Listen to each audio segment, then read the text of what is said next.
भारतीय राजनीति में आज़ादी के बाद एक ऐसा दौर आया जब कांग्रेस लगातार 3 आम चुनाव में एक तरफ़ा जो है जीतती रही और वहाँ पे विपक्षी पार्टी बहुत ही कमज़ोर थी। परंतु दोस्तों, जब चतुर्थ आम चुनाव होने वाला था उस समय पे कांग्रेस बाद की जो एक प्रवृत्ति थी कांग्रेस की एक समय पे, जब कांग्रेस सिस्टम जैसी स्थिति थी देश में उस समय पे, जैसे हम सब ने पहले पढ़ा कि कांग्रेस एक विचारधारात्मक एवं सामाजिक गठबंधन के रूप में था। परंतु बाद के वर्षों में जब चतुर्थ आम चुनाव में कांग्रेस प्रणाली का विघटन होता है, तो वहाँ पे एक चीज़ जो मुख्यतः उभर के आती है जिसे हम गैर कांग्रेसवाद के नाम से जानते हैं। गैर कांग्रेसवाद भारतीय राजनीति में वह प्रवृत्ति थी जिसने कांग्रेस पार्टी के विरोध में विभिन्न राजनीतिक दलों को एकजुट होकर सत्ता पर कांग्रेस के प्रभुत्व को चुनौती दी।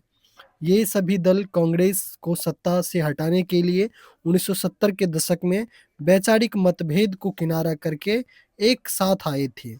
समाजवादी नेता राम मनोहर लोहिया ने इस राजनीति को गैर कांग्रेसवाद का नाम दिया और राम मनोहर लोहिया का गैर कांग्रेसवाद के पक्ष में एक सैद्धांतिक तर्क था जो उन्होंने दिया। उन्होंने गैर कांग्रेसवाद के पक्ष में सैद्धांतिक तर्क देते हुए कहा कि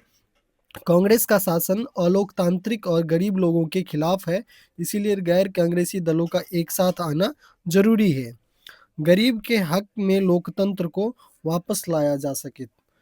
तो फिर गैर कांग्रेसवाद के उदय की कारण की अगर हम चर्चा करें कि क्या ऐसा कारण था कि 3 आम चुनाव तक लगातार भारी मतों के साथ में कांग्रेस पार्टी जीतती रही और बाद के जब 1967 में चतुर्थ आम चुनाव होता है तो इस इलेक्शन में गैर कांग्रेसवाद का उदय होता है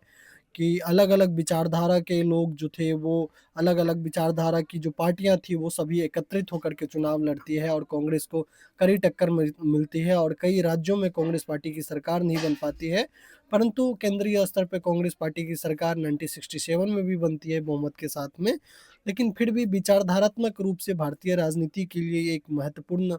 टॉपिक था जिसे हम 12th क्लास की एनसीईआरटी में गैर कांग्रेसवाद के रूप में अंकित किया गया है। तो गैर कांग्रेसवाद के उदय के कारण की अगर हम चर्चा करें तो जो उस समय जो प्रमुख कारण थे, वो यह था कि कांग्रेस की नीतियों से असंतोष लोगों में व्यापक पैमाने पे अब धीरे-धीरे कांग्रेस की नीतियों से असंतोष होता जा रहा था, क्योंकि वो एक ऐसा दौर था 60 और 70 का जब महँगाई,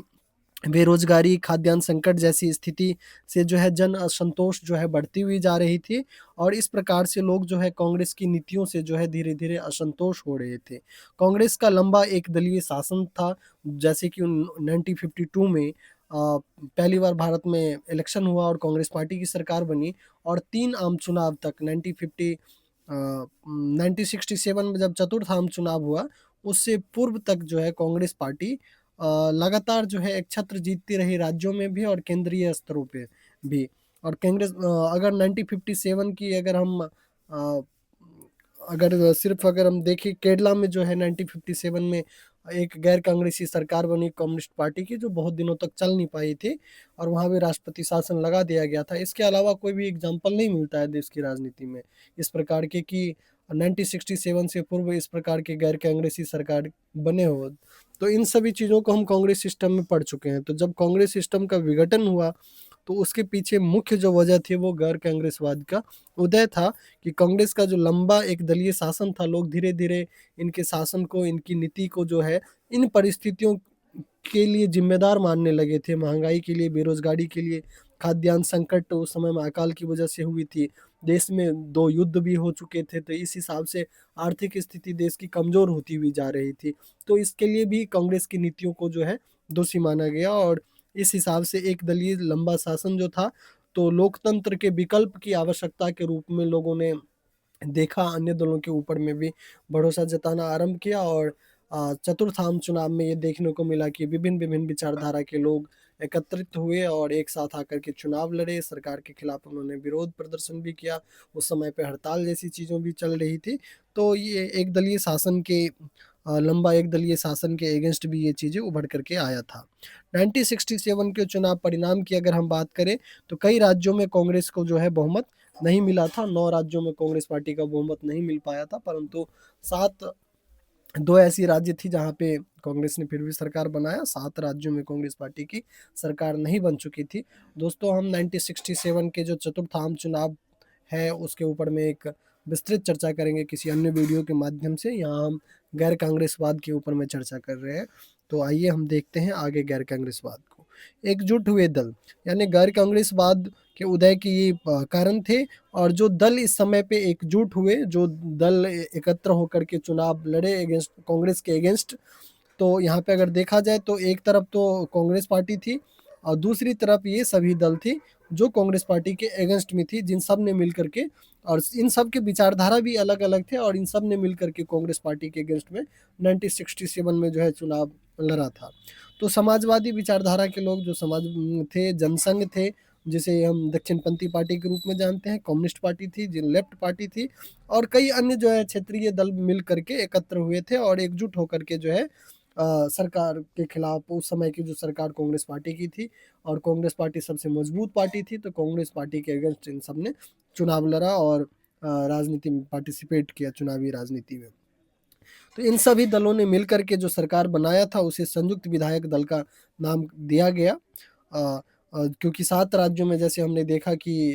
कांग्रेस पार्टी की सरकार नहीं बन पाई थी, 9 राज्यों में बहुमत नहीं मिला था, तो गैर कांग्रेसवाद का व्यवहारिक रूप जो है संयुक्त विधायक दल के रूप में सामने आया। भारत में 1967 के इसी चुनाव से जो है गठबंधन की राजनीति भी आरंभ हुई। संयुक्त विधायक दल नाम इसीलिए दिया गया क्योंकि गैर कांग्रेसी पार्टी एकजुट होकर चुनाव लड़ी या बाद में जो है गठबंधन कर सरकार बनाई, तो इसीलिए जो है इनको संयुक्त विधायक दल का नाम दिया गया। दोस्तों याद रखेंगे कि 1967 में जो है केंद्रीय स्तर पे कांग्रेस पार्टी की ही सरकार बनी थी, परंतु 7 राज्यों में सरकार नहीं बन पाई थी और 9 राज्यों में कांग्रेस पार्टी को बहुमत नहीं मिली थी।